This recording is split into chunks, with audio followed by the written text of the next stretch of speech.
ओम शांति। आज के इस सत्र में परमपिता परमात्मा की ओर से आप सभी को सुप्रभात। सर्वशक्तिमान विश्व का रक्षक, उसी की मदद से कैसी भी परिस्थिति हो उसको स्वस्थिति से कैसे अच्छाई में बदल ले, प्रॉब्लम्स को अपॉर्चुनिटीज में कैसे हम बदल सकते हैं, उसका तरीका क्या है, इसके बारे में थोड़ा सा हम और गहन चिंतन करेंगे। वैसे तो गीता की बातें हम सुनते आए हैं। गीता मनुष्यात्मा को जीवन जीने की कला सिखाती है और कैसी भी मुश्किल घड़ी में अपने आंतरिक स्वरूप को, स्थिति को कैसे बनाए रखे, स्थिरता को कैसे बनाए रखे और अपने अंदर की खुशी को कायम रखने की जो विधि है वो गीता हमें सिखाती है। तो कल हमें एक प्रश्न पूछा गया था। लास्ट में हमने कहा था उस प्रश्न का जवाब हम आज देंगे, तो उसी के अनुकूल चिंतन करते हुए आज हम आगे जाने का प्रयास करेंगे। आज हमारे चिंतन का मूल विषय रहेगा कि हम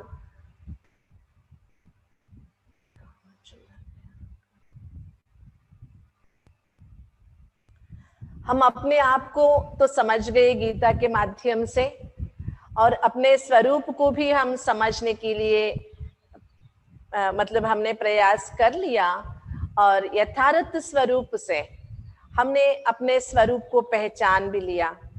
तो कल जो भाई साहब ने प्रश्न पूछा था उस प्रश्न को थोड़ा सा स्पष्ट करते हुए हम आज की चिंतन माला शुरू करेंगे। उन्होंने पूछा था 3 अध्याय का 10वां श्लोक, जिसमें भगवान कहते हैं कि जब सह यज्ञाः प्रजाः सृष्ट्वा पुरोवाच प्रजापतिः अनेन प्रसविष्टवध्वम् एष वोस्तिष्ठ कामधुक्। पूर्व में प्रजापति ने प्रजाओं की सृष्टि करने के बाद कहा कि इस यज्ञ से सब उन्नति को पाओ, यह यज्ञ आपके सब इच्छाएं पूर्ण करे। ये प्रश्न था जिसके लिए कल पूछा गया था। उसी के साथ आज का ये चिंतन मैं शुरू करना चाहूंगी। जी हाँ, ये एक सृष्टि नाटक है। कई सारे इतिहासकारों ने, फिलोसोफर्स ने भी इसकी पुष्टि की है कि ये सृष्टि एक नाटक है और इसको हिस्ट्री भी कह सकते हैं। तो हिस्ट्री के बारे में जब हम पढ़ते हैं तो मानते हैं हिस्ट्री रिपीट्स इटसेल्फ, है ना, इतिहास पुनरावर्तन होता रहता है। तो इसी तरह ये एक सृष्टि नाटक है। इस सृष्टि नाटक में सनातन भारतीय संस्कृति के अनुसार 4 युगों की मान्यता हम सुनते आए हैं। सत्ययुग, त्रेता युग, द्वापर युग और कलियुग। सत्ययुग को कई तो कृतयुग भी कहते हैं। अभी कौन सी घड़ी है, आपको क्या लगता है?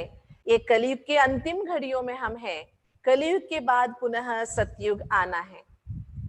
तो इसके जो बीच का समय है, इसको हम परमपिता परमात्मा के शिक्षाओं के आधार से संगम युग मानते हैं।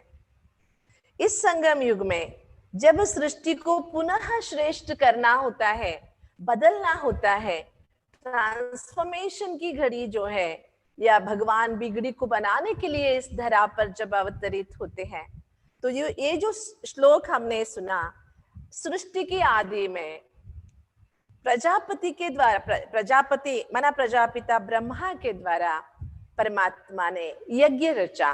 कौन सा यज्ञ रचा?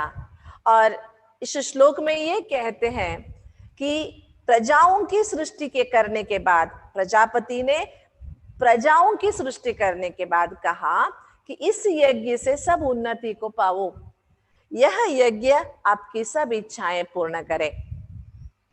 तो परमात्मा प्रजापिता ब्रह्मा के द्वारा वर्तमान समय एक ज्ञान यज्ञ की स्थापना कर चुके हैं। जी हाँ, आजकल बहुत सारे यज्ञ होम हवन कर रहे हैं लोग, क्योंकि दुनिया में जो एक बहुत भयानक बीमारी छाई हुई है, उस बीमारी से बाहर निकलने के लिए एयर पोल्यूशन जो हो गया है, एनवायरमेंट पोल्यूशन जो हो गया, इस प्रदूषण से बाहर निकलने के लिए सनातन संस्कृति के कई सारे आचरण हमें दिखने को मिल रहा है। लेकिन जब तक मनुष्य आत्मा, आपको पता है दुनिया में सब पोल्यूशन से बड़ा पोल्यूशन है मेंटल पोल्यूशन, मानसिक प्रदूषण, है ना। जब मानसिकता में लोभ, काम, क्रोध, अति लालच जब छिप जाता है, आ जाता है, उसके कारण मनुष्य आत्मा बहुत सारे गलत रास्ते अपनाते हैं, जिसके कारण ही पानी को भी पोल्यूट कर लिया, एयर को भी पोल्यूट कर लिया, जमीन को भी। ऐसे इसका मूल तो बीज यहाँ पर है मनुष्य आत्मा के मन में। तो इस मन को शुद्ध करने की विधि क्या है? मन को शुद्ध करने के लिए चाहिए ज्ञान जल।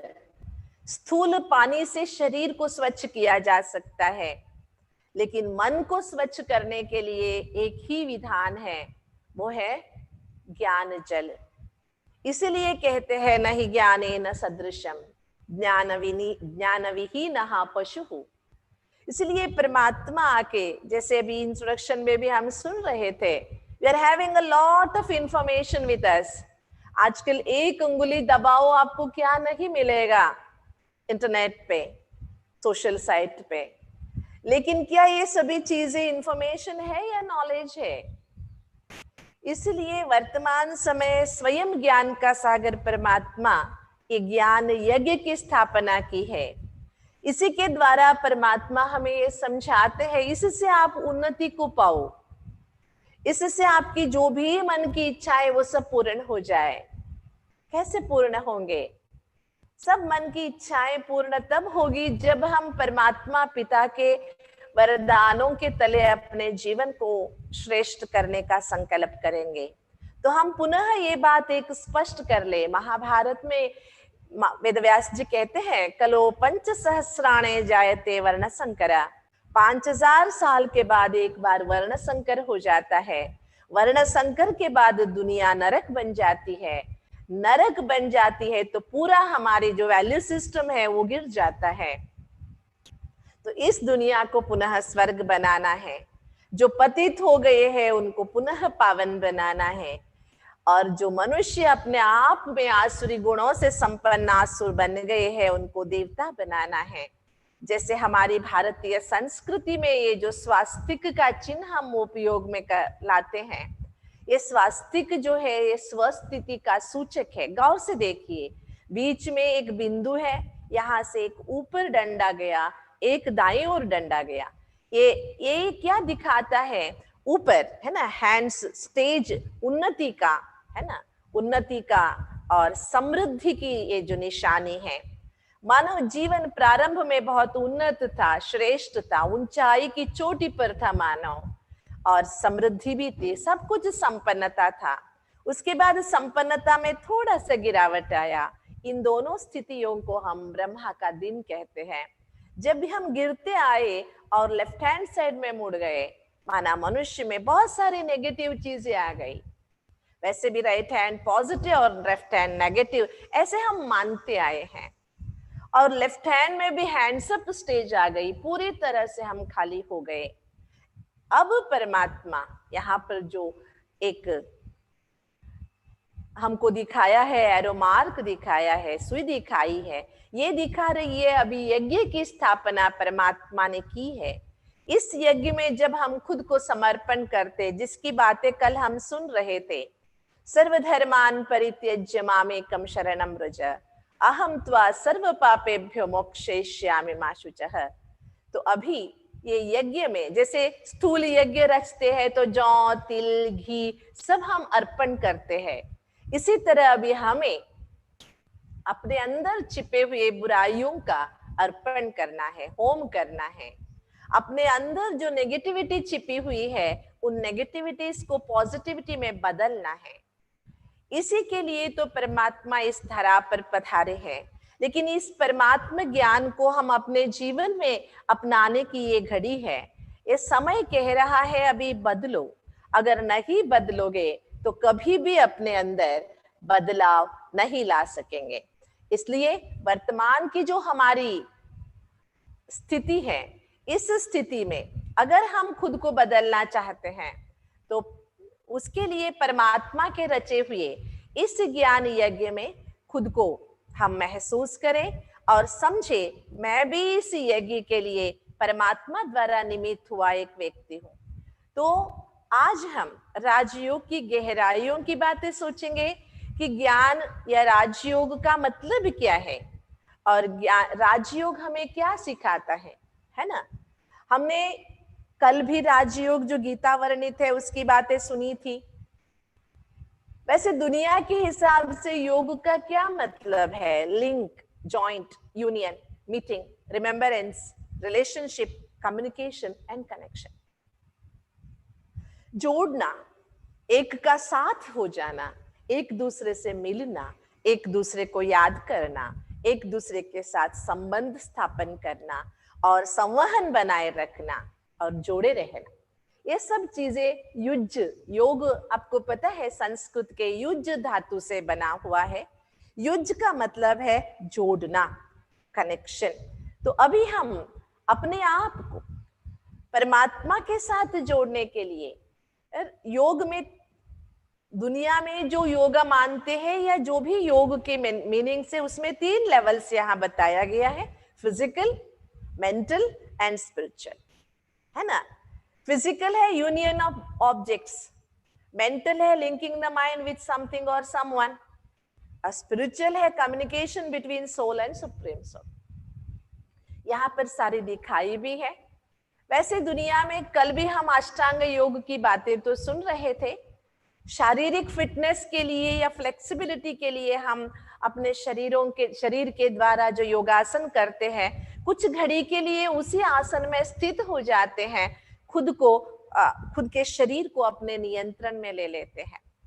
इसलिए राजयोग जो यहाँ पर हम सीख रहे हैं, ये राजयोग है supreme of all types of yogas. अब दुनिया में बहुत सारे योग हैं, हर कोई का यही उद्देश्य है कि हम अपने आप को स्वस्थ रखें। आजकल ज्यादातर लोग योग का अभ्यास क्यों कर रहे हैं? कि शारीरिक स्वस्थ होने के लिए। लेकिन मूलतः योग शब्द एक आध्यात्मिकता से भरा हुआ है। देखिए, हम आध्यात्मिक साधना करते जाएंगे तो स्वस्थ रहना तो बिल्कुल उसका एक साइड बेनिफिट है जो हमको मिल ही जाता है। लेकिन आत्मा खुद को परमात्मा के साथ जोड़ने के कारण मेंटली, स्पिरिचुअली आत्मा बहुत सशक्त हो जाता है, एम्पावर्ड हो जाता है। इसीलिए योग का मतलब है link of the soul with the supreme soul. आत्मा खुद को परमात्मा के साथ जोड़े रखे, और वो भी link through the highest method, link which brings the highest achievement. Important क्या है राजयोग में? हम राजयोग को 2 भागों में अभ्यास करते हैं। एक है आत्मानुभूति, दूसरी है ईश्वरानुभूति। पहले खुद को हम रियलाइज करें। 1-2 मिनट हम इंट्रोवर्ट होके सोचे। जब हमको गुस्सा आता है तो हम सोचते हैं गुस्सा हमारा स्वभाव है और हम गुस्से का प्रतिरूप बन जाते हैं। Is it my true nature? नहीं, हमारा ट्रू नेचर शांति है। शांति आत्मा का स्वधर्म है। So go inside, be inside, feel inside. I am a point of light. मैं एक ज्योति बिंदु हूं, इस शरीर में भ्रुकुटी के बीच में विराजमान हूं। इसके बाद हम खुद को ज्योति स्वरूप में स्थित करने के बाद खुद को परमात्मा के साथ जोड़े। राजयोग की कई विधि बताई जाती है बुद्धि के द्वारा परमात्मा के साथ जोड़ना। ये तो पहला राजयोग का अर्थ है। पहले हम अपने सूक्ष्म इंद्रियां, स्थूल इंद्रियां, इन पर हम राजा बने। बुद्धि के द्वारा हम परमात्मा से जुड़े रहे, कर्म करते समय भी परमात्मा से जुड़े रहे। भक्ति माना प्यार से हम भगवान से जुड़े रहे, इंपॉर्टेंट है। हमारी संस्था में एक बहुत सुंदर गीत है, प्रेम से बस 2 घड़ी प्रभु का ध्यान कीजिए, है ना। एक रस्म रिवाज है, अगर भगवान के सामने हाथ नहीं जोड़ेंगे तो कोई श्राप मिल जाएगा। ऐसे भय से नहीं, भक्ति से, श्रद्धा से, प्यार से परमात्मा के साथ जुड़े रहे ना। और जो नेगेटिविटी है, जो विकार है, जो हमारे जीवन के मूल्यों के अगेंस्ट है, आसुरी गुण जिसको कहते हैं, उन आसुरी गुणों का संन्यास करे, मतलब उसको छोड़ दे। और योग समत्व योग है। कल हम गीता की भी डेफिनेशन सुन रहे थे, समत्वम योग उच्यते, है ना। Keeping the balance is yoga. तो बाहर की दुनिया में जो हमारी रिस्पॉन्सिबिलिटी है, ड्यूटीज है, उसको भी बखूबी निभाए, साथ में हमारे लिए खुद के लिए क्या चाहिए उसकी भी एम्पावरमेंट करते रहे। ऐसे नहीं एक जगह किया तो दूसरा छूट गया, इसी को समत्व योग कहते हैं। पैसे कमा रहे हैं वैसे गुण भी कमा रहे हैं, दुनिया में औधे कमा रहे हैं, इतने ही अंतर में शांति की कमाई हो रही है। कर्म तो कर रहे हैं, कर्म के साथ कर्मदाता या फलदाता परमात्मा याद है। और कोई ऐसे केवल मंत्र चांटना या जाप करना, ठीक है वो भी गलत तो नहीं है, लेकिन हम उसकी महसूसता में जाए, ज्ञान, है ना। जैसे कि अगर हमसे कोई पूछे, मंदिर में अंदर जाते हो, घंटी बजाते हो, भाई क्यों घंटी बजाते हो? क्या भगवान सोया है उसको जगाते हो, या भगवान के पास हम आए हैं इसीलिए अटेंडेंस देते हो? व्हाई? इसका ज्ञान हो। जी हाँ, जब हम ओंकार स्वरूप में स्थित होते हैं तो बाहरी दुनिया भूल जाती है। तो बाहरी दुनिया के वाइब्रेशन से अंदर आने की विधि है घंटी बजाना। घंटे से जो ओम का गुंजन निकलता है, उसके गुंजन के वाइब्रेशन के गहराइयों में चले जाओ। ये नहीं हो रहा है दुनिया में, जो भगवान हमें यहाँ सिखा रहे हैं।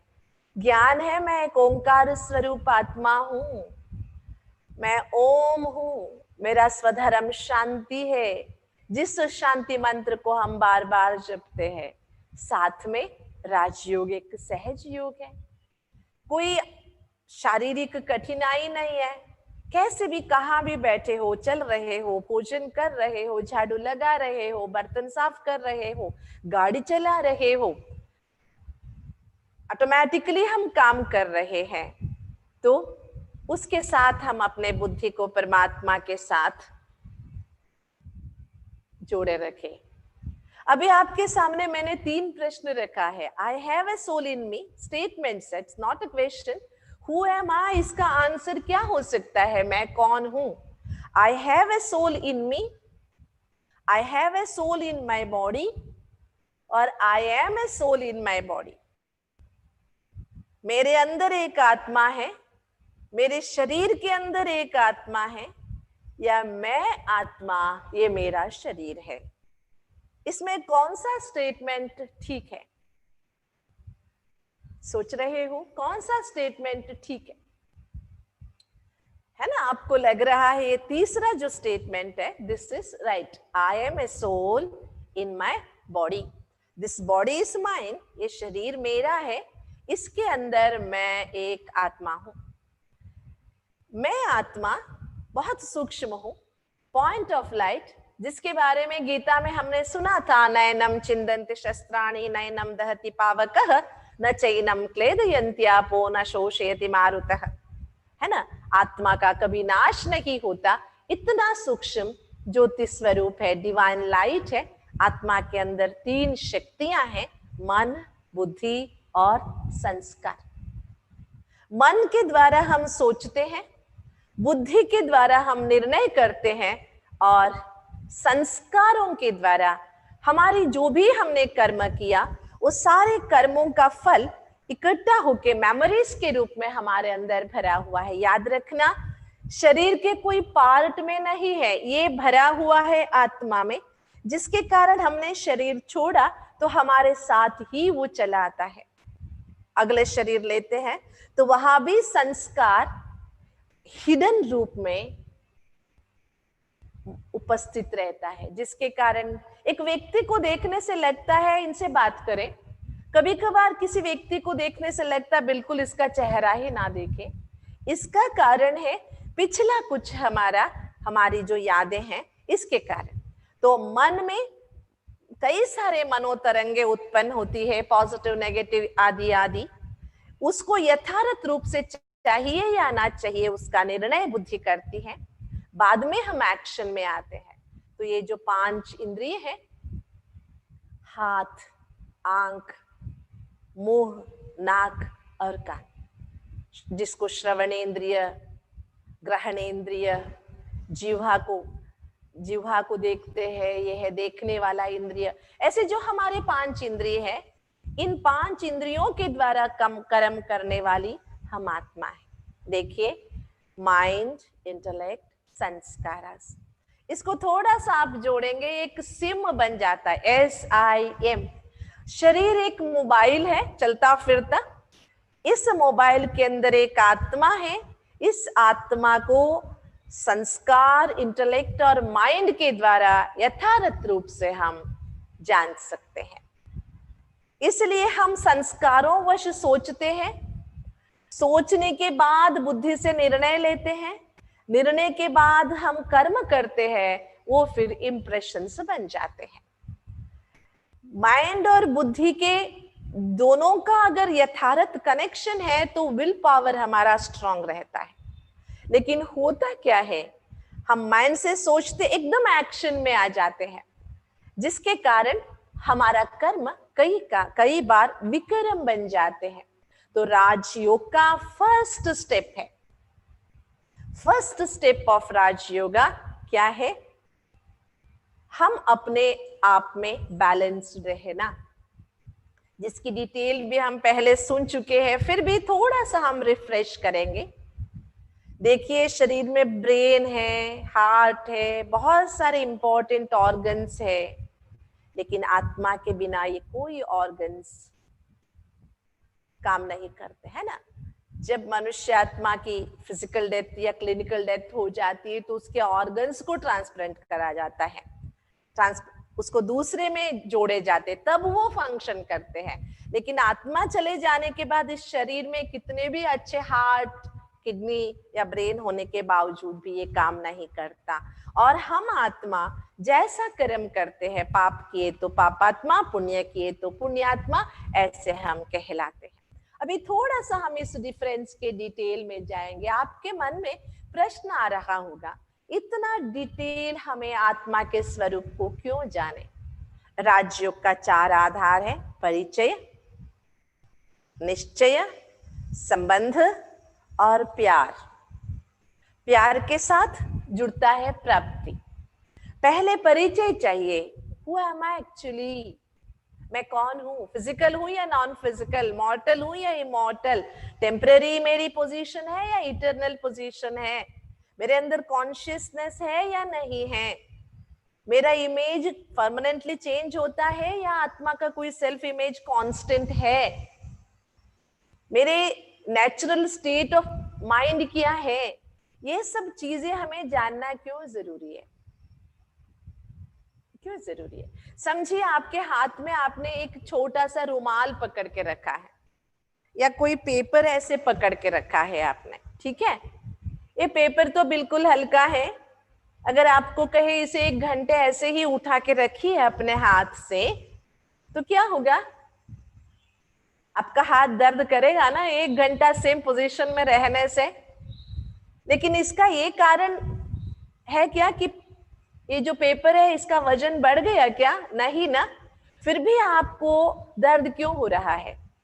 क्योंकि आपने एक ही पोजीशन में, छोटे से पेपर को भी एक ही पोजीशन में पकड़ के रखा, जिसके कारण आपको दर्द होने लगा। इसी तरह हमने अपने आप को बॉडी समझा, हमने आपको स्थूल रिलेशन में बांध के रखा, जिसके कारण ये जो डिफरेंस है हम फील नहीं कर सके। डिफरेंस फील नहीं किए, इसके कारण क्या होता है? दुख।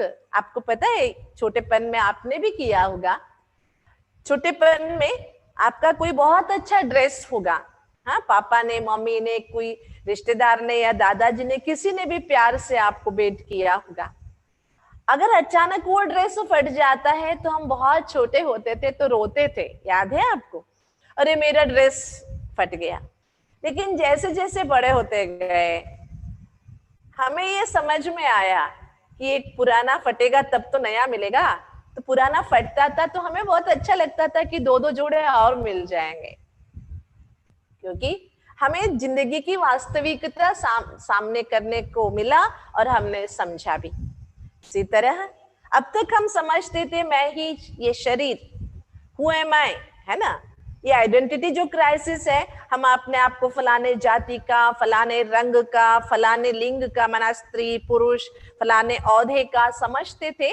उसी औहदे का, जाति का, भाषा का जो घमंड रहता था या अभिमान रहता था, जिसको थोड़ा भी ठेस पहुंचा तो हमें दुख हो जाता था। लेकिन जब हम खुद को आत्मा समझते हैं, जो भी है वो टेम्पररी है। हाँ, टेम्पररी होने के बावजूद भी हमें उसको निभाना जरूर है। जैसे देखिए, एक बैंक में कैशियर बैठा है, उसके पास करोड़ों पैसे हैं, उसको पता है he is only trustee, that is only the duty. उसको मैनेज करना है, उसे संभालना है, अच्छी तरह से देखना, काउंट करना है, लिखना है, उसको पूरा जिम्मेवारी से निभाना। लेकिन वो पैसे उसके नहीं है, लेकिन ड्यूटी तो निभाएगा, लेकिन उसमें अटैचमेंट नहीं होगी। इसी तरह हमें भी इस शरीर से अलग स्वरूप की पहचान होने से, वास्तविकता को हम जानने से, कार और ड्राइवर के बीच की जो डिफरेंस है उसको पहचानने से बहुत सारी वास्तविकता से हम रूबरू हो जाएंगे और हल्के भी हो जाएंगे। और आत्मा के अस्तित्व के लिए बहुत सारे पुनर्जन्म की वास्तविक रिसर्चेस हुए हैं। मैं कहानियों की बात नहीं कर रही हूँ, बहुत सारी आउट ऑफ बॉडी एक्सपीरियंसेस लिखे गए हैं। इसीलिए रिग्रेशंस, प्रोग्रेशंस की बातें हिप्नोटिक तरीके से कई करते हैं, कई जन्मों में जाके रिग्रेशन कराते हैं। लेकिन मैं आपको एक छोटा सा पुनर्जन्म की बात शेयर करूं। एक जमाने में कुछ 30 साल पहले हमारे सेंटर में एक लड़का आता था। वो लड़का अपने पूर्व जन्म की बातें बताता था, कहता था मैं फलाने जगह, छोटा सा 3 साल का था, लेकिन कहता था मेरे पिछले जन्म में मैं पुलिस इंस्पेक्टर था, मेरी एक बेटी थी, ऐसे कुछ बातें बताता था। बाद में उससे पूछने से कहता था पता नहीं मैं खास कर वो कुछ जगह का बताता था, वहां रहता था, मैं बाइक में जा रहा था, उसके बाद क्या हुआ पता नहीं। हम लोग उसके बच्चे के साथ गए थे उस शहर में जिसकी बातें वो कर रहा था। यथावत वो हमें ले गया, अपने पुलिस स्टेशन में ले गया, अपना नाम बताता था, अपना बैज का नंबर बताता था, बहुत कुछ। ये प्रैक्टिकल में मैंने पुनर्जन्म की बातें देखी। और आपको पता है बहुत सारे ऐसे रिसर्च वर्क्स हुए हैं। एक बैंगलोर निमांस में एक डॉक्टर सतवंत प्रासीजा रहते थे, उन्होंने 3000 केस स्टडीज की है पुनर्जन्म के बारे में। इसीलिए ये तो स्पष्ट है, इस शरीर में एक चेतना रहती है। इस चेतना, हम सभी आत्माएं परम धाम से यहाँ पर आए हैं, और जिस 7 गुणों की बातें हमने किए थे ये हमारे अंदर मौजूद है। तो अभी हमें प्रैक्टिस करना है। I am a point of light, not the body और दिस रोल। सोचिए, किसी को राम का, किसी को रावण का, किसी को सूर्पनखा का रोल मिला हुआ है, किरदार मिला हुआ है। वो किरदार बखूबी निभाते हैं, लेकिन आपस में बाद में रोल पूरा होने के बाद लड़ते नहीं है, क्योंकि उनको पता है वो रोल है।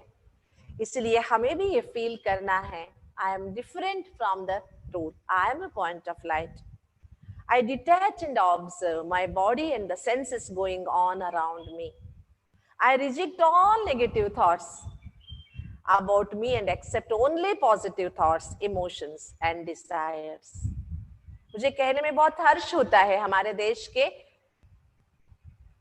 भूतपूर्व राष्ट्राध्यक्ष प्रेसिडेंट अब्दुल कलाम जी बहुत अच्छी बातें कहा करते थे। अगर हमारे जीवन में सुख शांति को अपनाना है तो 4 बातें हमारे जीवन में चाहिए। वो उन्होंने 4 पीस की बातें बताई। पहला है पॉजिटिव थिंकिंग, दूसरा है प्रैक्टिकल थिंकिंग, तीसरा है पर्पसफुल थिंकिंग एंड चौथा है पीसफुल थिंकिंग। इससे हमारे थॉट्स सदैव प्योर रहेंगे, एलिवेटेड थॉट्स, डिवाइन थॉट्स को हम अनुभव कर सकते हैं। इसलिए हम सभी धर्म वाले एक ही पिता परमात्मा को अलग अलग नामों से याद करते, लेकिन अब हम यथार्थ रूप से उस पिता परमात्मा को याद करें आत्मा समझकर। आपको इस चित्र में दिखाई दे रहा है, सभी बैठे हैं, खुद को आत्म स्वरूप में स्थित करके परमात्मा के साथ खुद को जोड़ रहे हैं। आपके अंदर प्रश्न आता होगा, ऐसे ही हम परमात्मा को याद कर सकते, आत्म स्वरूप में स्थित होने की जरूरत क्या है? लग रहा है मन में प्रश्न आ रहा है जी, ठीक है। आपने एक नया घर बनाया, वायरिंग कराई, आपका डेड एंड एक होता है जहां पर आप मीटर लगाने वाले होते हैं, वहां पर पूरे घर के कनेक्शन का एक वायर छोड़ा हुआ है। फिर बाद में क्या करते हैं, जो भी इलेक्ट्रिसिटी लाइन गई हुई है उससे आप लोग एक कनेक्शन लेते हो विद परमिशन। कनेक्शन लेने के बाद घर का जो एग्जिट पॉइंट है वहां से कनेक्शन जोड़ते हो। ऐसे नहीं कि दोनों वायर मिला के गांठ बांध लिया तो करंट पास हो गया, जी नहीं। जो भी आपके पास तार है उसके ऊपर की जो चमड़ी है प्लास्टिक का, उसे उतार कर अंदर में जो तार है उसी को जोड़ा जाता है ना? ये तो हम सभी जानते हैं। इसी तरह ये जो देह भान का चमड़ी हम चढ़ा के रखे हैं या प्लास्टिक कवरिंग करके रखे हैं, इस कवरिंग से बाहर निकलने का अभ्यास करें। लेकिन हम नेगेटिवली नहीं सोचे कि I am not a body, I am not a body, लेकिन हम पॉजिटिवली सोचे I am a point of light, I am a soul, I am a divine entity, मैं एक ज्योतिर्बिंदु हूं, मैं आत्मा हूं, मैं एक दिव्य चेतना हूं। जब हम देह के बारे में सोचते हैं, देह भान की कई बातें जैसे याद आती है, आपकी प्रोफेशन, ऑक्यूपेशन, रिलेशन या आपके कई सारे नेचर्स सभी याद आ जाते हैं। इसी तरह हम अपने आप को ज्योति स्वरूप महसूस करते हुए हम अपने को परमात्मा के साथ जोड़ने का अभ्यास करेंगे। तो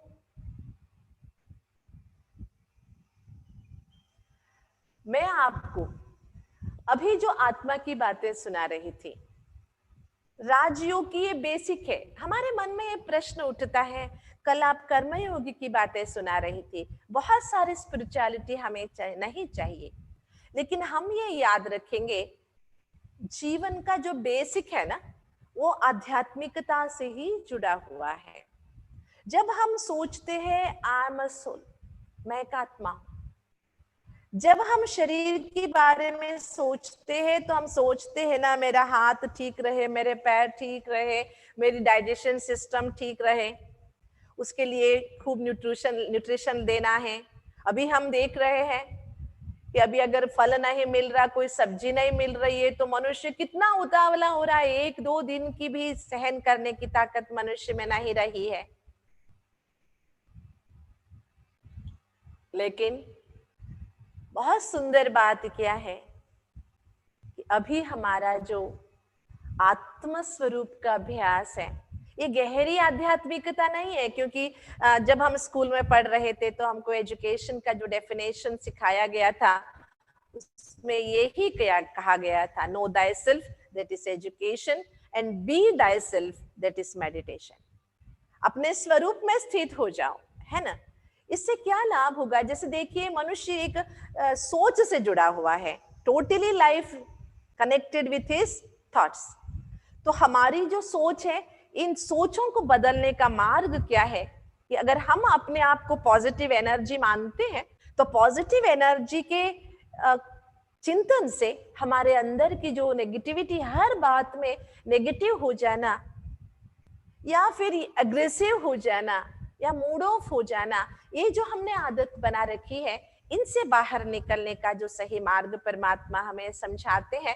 इसलिए थोड़ा सा अपने आप को अनुभव करो। मैंने कहा राजयोग को हम 2 भागों में अभ्यास करते हैं। एक है आत्मानुभूति। आत्मानुभूति माना, देखिए हम दोनों कभी नहीं मिले। मैं एक बार बाजार गई, आप वहां पर खरीदारी करने आए थे, तो मेरे पास चेंजेस नहीं थे, आपने मुझे चेंजेस दिए, तो एक दो की थोड़ी सी पहचान हो गई। जब दोबारा बाजार में हम जा रहे थे या कहीं बस स्टैंड में खड़े थे, जहां कहीं भी ट्रेन में सफर कर रहे थे, आप मुझे दिखाई दिए, तो मैं एक मुस्कुराहट का एक्सचेंज तो आपसे जरूर करूंगी, क्योंकि पहचान है। एक दो तीन बार मिलने से क्या हो गया, हमारा संबंध बहुत नजदीक हो गया, थोड़ी सी बातें शेयर करने लगे हम लोग, ऐसे हुआ था। आपको क्या लगता है? ऐसे बाद में जैसे जैसे हमारा संबंध गहरा होता गया, एक दूसरे के ऊपर विश्वास आने लगा, और अचानक आप मेरे घर के बाजू में आ गए, तो नेबरिंग संबंध भी बन गया, फ्रेंडशिप बन गया। इस फ्रेंडशिप में इतना गहराई होने के बावजूद अगर एक दूसरे के प्रति सम्मान नहीं है, एक दूसरे के प्रति सम्मान नहीं है, तो क्या होगा? वो जो हमारा आपसी संबंध है वो दिखावे का ही रह जाएगा। इसी तरह आत्मा को पहले अपनी स्मृति चाहिए। स्मृति, मैं कौन हूं, ठीक है, इतने दिन हम फलाने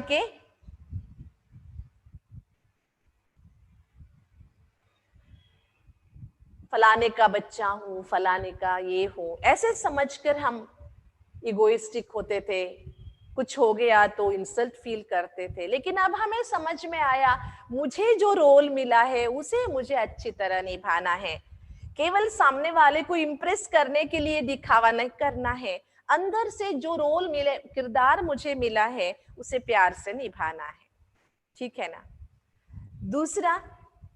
दूसरा इससे कारण स्मृति बढ़ते बढ़ते स्मरण के रूप में आ गया। जो स्मरण करते थे, किसी बीती बातों के, फालतू चीजों के हम सोचते थे, उससे हम हटकर अच्छी बातों को याद करने लगे। तीसरे स्टेज पर पहुंचे हम, अपने आप हमारे मन में अच्छी बातें, अच्छी चीजें याद आने लगी। और फिर चौथी स्टेज है, जैसे कि वो बातें हमें भूले ही नहीं। इसी को राजयोग का अभ्यास का पहला अभ्यास कहते हैं। भगवान हमें समझाते हैं, खुद को हम अपने आप में महसूस करें, सामने वाले को भी एक किरदार मिला हुआ है।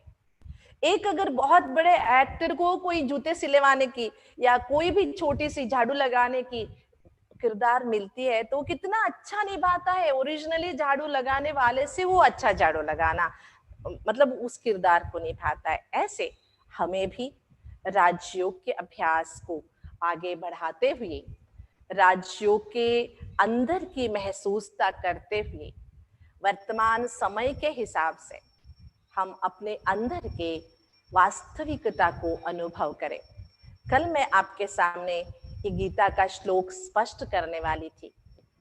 राजयोग से इसका क्या मतलब है, मैं आपको ये स्पष्ट करना चाहूंगी। संतुष्टः सततम योगी यतात्मा दृढ़ निश्चयः मय्यर्पित मनोबुद्धिः यो मद्भक्तः समय प्रियः। जो सदा संतुष्ट है, योगी है, यतात्मा माना प्रयत्नशील है, दृढ़ निश्चय वाला है, मन बुद्धि से मुझे अर्पण हुआ है, वह ही मुझे प्रिय है। जीवन में संतुष्टता बहुत बड़ी संपत्ति है, लेकिन संतुष्ट योगी ही रह सकता है। आपको योगी शब्द सुनने से कुछ चित्र आपके सामने आ रहे होंगे, गेरू कपड़े पहने हुए, दाढ़ी मूछ वाले, जटाजूट वाले, सब कुछ त्याग कर हिमालय में बैठे हुए ऋषि मुनि। नहीं, योगी का मतलब होता है जिसका संबंध भगवान के साथ जुड़ा हुआ है।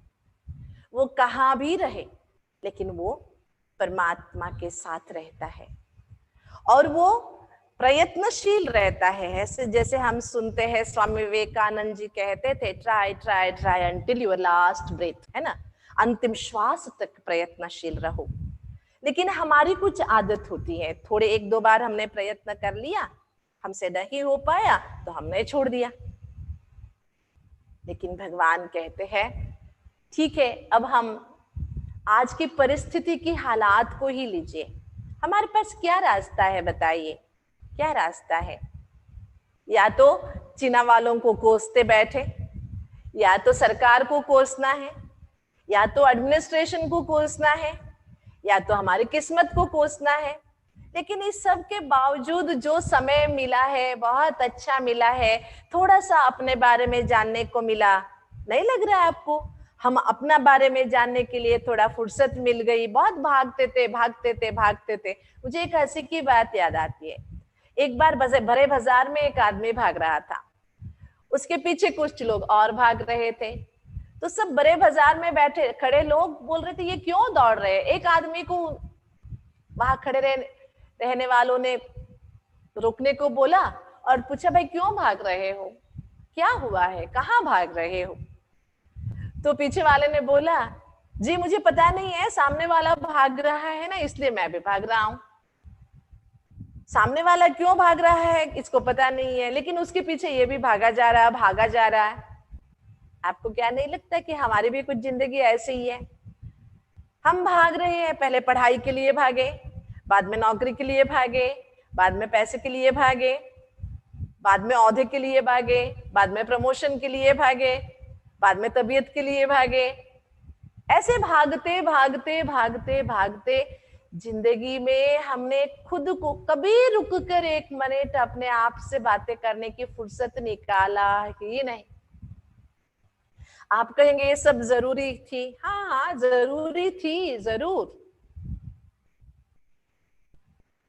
लेकिन अपने अंदर सुकून बनाए रखना भी जरूरी है ना, खुश रहना भी जरूरी है ना। कितने भी पैसे क्यों ना हो, अगर आपको खुशी नहीं है तो आप इतना भाग दौड़ करके कमाएं तो क्या लाभ बताइए। आजकल दुनिया में बहुत सारे लाफिंग क्लब्स खुल रहे हैं। आप भी कोई लाफिंग क्लब के मेंबर हो क्या? मैं आपके साथ एक छोटी सी अपना अनुभव शेयर करूंगी। कुछ 10 साल पहले एक लाफिंग क्लब में मैं इनवाइटेड थी एज अ स्पीकर। मुझे वहां जाके हंसने का क्या प्रयोजन है, what is the use of laughing, इसके बारे में बताना था। पहले तो मुझे अजीब सा लगा, फिर भी मैंने सोचा कि क्यों, मुझे एक क्यूरियोसिटी थी कि ये लोग करते क्या है, मुझे देखना था। ठीक है, मैं वहां पहुंच गई। बड़े बड़े लोगों का वो लाफिंग क्लब था, 100 के करीब मेंबर थे। Exactly 6 o'clock right time programme start हुआ। I was the speaker. Half an hour मैंने what is the use of smiling, what is the use of प्रसन्नता, है ना, प्रसन्न रहने की क्या लाभ है, इसके बारे में मैंने थोड़ा सा अपना विचार शेयर किया।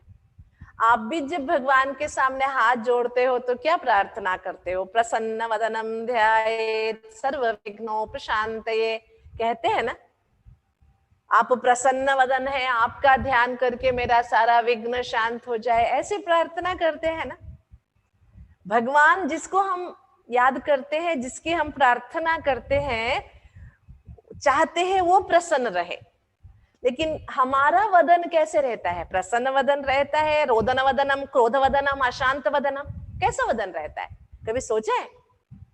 और मैंने उनको एक बात कह दी कि आजकल तो हर चीज में टैक्सेस लग रहे हैं और ज्यादा से ज्यादा भी लग रहे हैं। पता नहीं कब एक दिन कोई भी गवर्नमेंट हंसने पर भी टैक्स लगा दे, तब हंसने में भी रैशनिंग हो जाएगी। भाई आपको आधे घंटे से ज्यादा हंसना नहीं है, आधे घंटे से ज्यादा हंसोगे तो आपको टैक्स देनी पड़ेगी। अगर ऐसी कोई नियम आ गया तो भगवान ने जो मनुष्यात्मा को वरदान के रूप में हंसने की जो एक खूबी दी है, इसका भी फिर प्रॉब्लम हो जाएगा। बस मेरी बातें खत्म करके मैं पीछे जाके बैठ गई। 100 लोग बैठे थे, उसका एक लीडर था।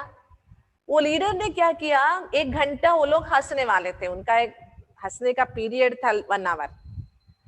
वो लीडर बैठा सामने, 5-5 मिनट अलग अलग तरीके से वो हंस रहा था। कभी हा हा करके, कभी हु करके, ऐसे अलग अलग वैरायटी लाफिंग। 12 वैरायटी लाफिंग हो गया उनका, 12 टाइप ऑफ लाफिंग। उसके बाद वो समाप्त किए। सभी जैसे आए थे वैसे ही, चेहरे पे इतने ही गांठ, इतने ही, थोड़ी सी भी 1 घंटा हंसने की जो इम्पैक्ट होना चाहिए चेहरे पे, बिल्कुल नहीं था। मैं अचरज से देखती रह गई। समझिए, अगर हम लोग आम आम लोग हैं, हम 1 घंटा हंसते हैं कोई कारण से, कोई हमें हंसा देता है, तो उसका इम्पैक्ट कितना लंबा तक चलता रहता है ना, हम बहुत रिफ्रेश हुए रहते हैं। लेकिन ऐसी कोई नजारा मुझे देखने को नहीं मिला।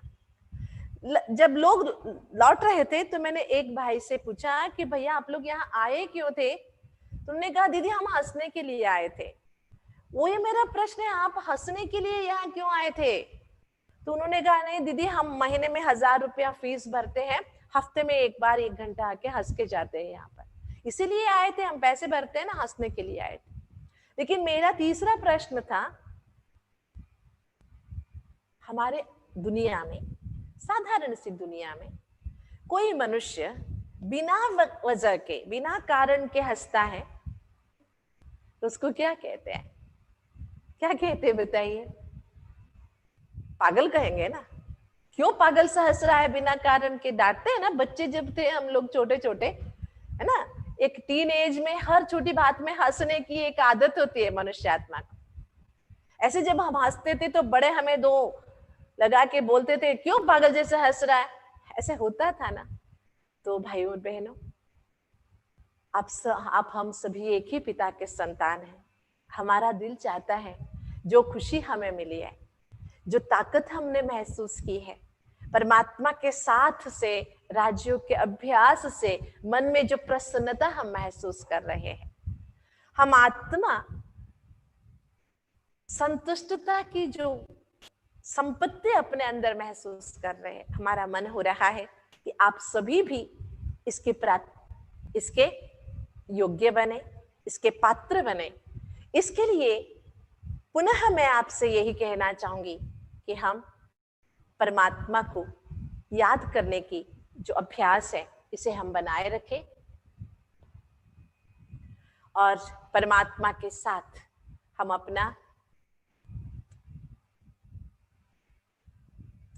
अपना संबंध भी बनाए रखें और राजयोग का निरंतर अभ्यास करने का हम प्रयास करते रहेंगे, क्योंकि योग के अभ्यास से ही हम अपने अंदर की सच्चाई की, अच्छाई की महसूसता कर सकते हैं।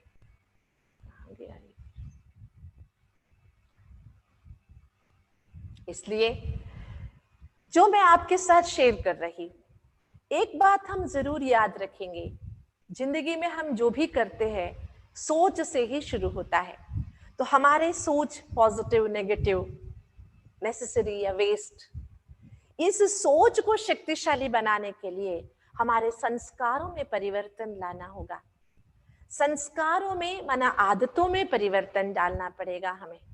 हम कहते दिस आर माय हैबिट्स, लेकिन कैसे वो हैबिट्स बने? पुनः पुनः उसे करने से वो हैबिट्स बने, पुनः पुनः उसे याद करने से हैबिट्स बने। तो हम अभी योग को भी अपना एक हैबिट बना सकते हैं। योग को भी हमारे जीवन के दिनचर्या में एक इम्पोर्टेंट स्थान हम दे सकते हैं। तो अभी समय की ये पुकार है, जैसे कि ये धर्मग्लानि का समय है, चारों ओर सत्य धर्म की ग्लानि हो रही है, भाई बहन का रिश्ता बहुत ग्लानि को पाया हुआ है। आज दुनिया में मनुष्यात्मा की, मानवीयता की, इंसानियत की कोई कदर नहीं रही है। जैसे देखिए, एक सांप को देख के दूसरा सांप डरता नहीं है, एक शेर को देख के दूसरा शेर भी नहीं डरता है। लेकिन हम मनुष्यात्मा दूसरे मनुष्यात्मा से ना डरे, ऐसे हो ही नहीं सकता। सामने वाले को देखते आजकल तो इतना डर लगता, पता नहीं ये कहीं कोरोना ना हो। इतने मनुष्य के बीच में जो दीवारें खड़ी हो रही है, जो परिस्थितियां आधमकी है हमारे सामने, इन परिस्थितियों से बाहर निकलने के लिए थोड़ा सा अंतर को जानना, अपने आप से जुड़ना, अपने अंतर की शक्तियों को जागृत करना, ये जरूरी है ना। बाहर से कुछ हमें मिलने वाला नहीं है, जो अंदर है उसे जागृत करना है। अंदर की शक्ति को जागृत करने के लिए खुद को परमात्मा के साथ जोड़े रखना आज की इम्पोर्टेंट है, आज की इम्पोर्टेंट प्रैक्टिस होनी चाहिए हम सबके लिए। तो घर बैठे आज मैं आपके साथ एक जरूर रिक्वेस्ट करना चाहूंगी। 3-4 दिन से हम गीता सुन रहे हैं। गीता में भगवान बार बार कहते हैं, कर्मयोग की ओर जोर देते हैं। उसी तरह आत्मोद्धार की बातें भी होते हैं। तेषाम ज्ञाने नित्य युक्ता, ज्ञानी बनो, ये बातें परमात्मा बार बार समझाते हैं। अभ्यास योग युक्तेन, इन बातों की भी बहुत अच्छी चर्चा होती है। तो अभी गीता में बहुत अन्न शुद्धि की भी बातें भगवान कहते हैं। तो मैं आपसे एक छोटा सा आज रिक्वेस्ट करूंगी, हम राजयोग का अभ्यास करेंगे। आपसे रिक्वेस्ट रहेगी कि सवेरे उठते ही ये याद करके निकले कि आज हम कर्म क्षेत्र में ज्योतिष स्वरूप आत्मा शरीर रूपी वस्त्र को धारण कर आज के किरदार को निभाने के लिए हम निकल रहे हैं। साथ में पिता परमात्मा है हमारे, ऐसे विश्वास के साथ। और जरूर भोजन करते समय आप परमात्मा को याद करें, धन्यवाद करें। दुनिया में इतना हड़कंप मचाने के बावजूद भी हमें खाने के लिए दाल रोटी तो मिल रही है, इसलिए प्यार से खाएंगे, भगवान का धन्यवाद करेंगे। खाते समय टीवी ऑफ रखेंगे, डिजिटल सभी बाजू में रखते शांति से प्यार से भोजन करने का जो अभ्यास आप शुरू करेंगे, इससे आपको बहुत अच्छा चेंज नजर आएगा अपने अंदर। और रात को सोते समय परमात्मा का धन्यवाद जरूर करेंगे। तो आज हमने पक्का किया, राजयोग एक सहज विधि है, अपने आप को परमात्मा से जोड़ने की विधि है। और हम कल राजयोग की और गहराइयां और प्राप्तियां क्या है निज जीवन में, नित्य जीवन में जो हमें शक्तियां चाहिए। स्पेशली हर किसी को आजकल शांति की अनुभूति चाहिए और सहनशीलता, टॉलरेंस चाहिए। आजकल हर कोई इम्पेशेंट है, गुस्सा आता है। तो उस गुस्से से क्या फायदे हैं, क्या नुकसान है, उसके बारे में भी हम जरूर सोचेंगे। और आत्मज्ञान के अभ्यास से परमात्मा के साथ बुद्धि को जोड़े रखने से अपने भाव स्वभाव में कैसे बदलाव आता है, हम आत्मा कैसे शक्तिशाली बनते हैं, हमारी रिस्पॉन्सिबिलिटीज को कैसे डील कर सकते हैं, उसका भी हम अनुभव करेंगे। तो याद रखिए, हम सभी इस दुनिया में अपना किरदार निभाने के लिए अपने घर परम धाम से आए हैं। वो घर जहाँ न शब्द है, न कर्म है, न अशांति है, बिल्कुल शांति है। तो 1 मिनट के लिए हम उस घर की महसूसता करेंगे जहाँ न शब्द है, न कर्म है, न कोई आकर्षण है, न कोई डिस्टर्बेंस है, बिल्कुल शांति है। बहुत अच्छी शीतल आनंदमय वातावरण है।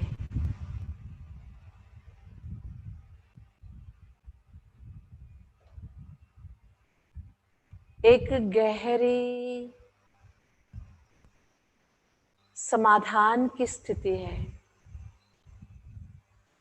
स्तब्धता नहीं है, बहुत मधुरता है।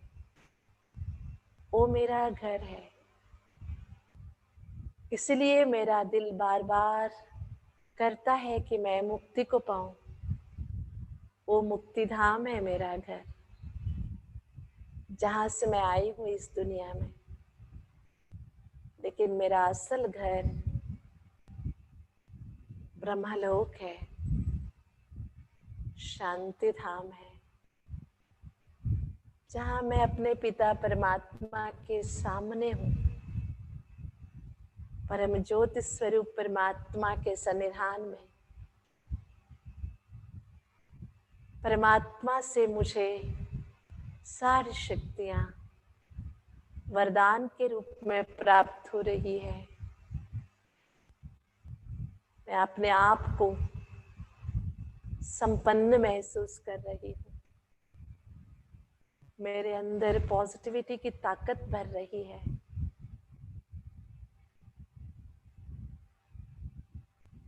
मैं शक्तिशाली अनुभव कर रही हूँ।